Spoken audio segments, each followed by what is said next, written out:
New University of British Columbia research sheds new light on the factors that influence its development, while challenging a long-held assumption that an infant's gut microbiome is primarily shaped by their mother's L microbiome.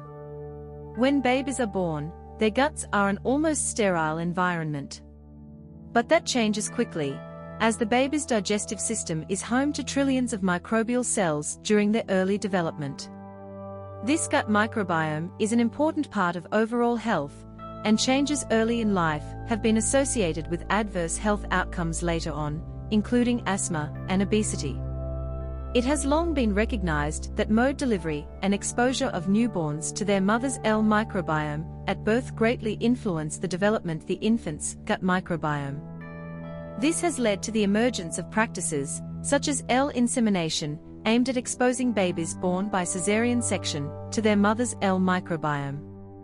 The new study, published this week in Frontiers in Cellular and Infection Microbiology, examined this interaction. The findings show that contrary to popular belief, a mother's L microbiome composition does not significantly influence the microbiome development of her infants. We show that composition of the maternal L microbiome does not significantly influence infant stool microbiome early in life, said Deborah Money.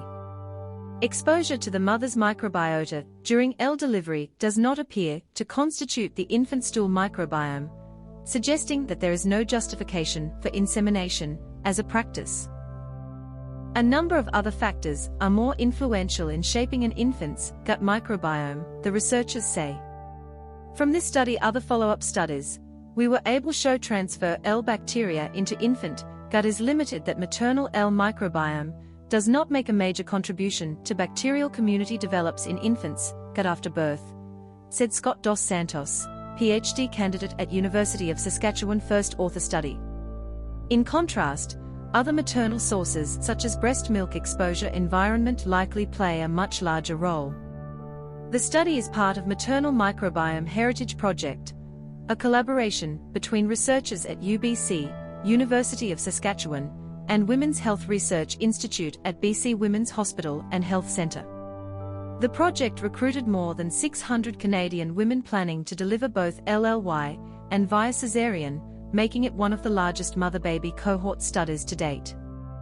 Participants: BC Women's Hospital, Surrey Memorial Hospital, and North BC University Hospital. Maternal L swabs were taken before delivery. Stool samples were obtained from infants at 72 hours and 10 days 3 months after delivery. The scientists found that regardless mode of delivery and maternal exposure, mother's L microbiome composition did not predict the stool composition infants 10 days or 3 months after birth. UBC PhD student Zahra Pakzad, one of study's co-authors, is conducting further studies to analyze the breast milk microbiome and better understand its relationship to infants' gut microbiome. We had the opportunity to talk to hundreds of our participants about their postpartum breastfeeding and formula feeding experiences, which further motivated us understand the breast milk microbiome, Pakzad said. If we find that this microbiome is a significant contributor to infant gut microbiome development, this could aid in the development of better infant probiotics and formulas. The scientists found statistically significant differences in microbiome composition based on distribution pattern. They looked at clinical factors to explore how these might be explained.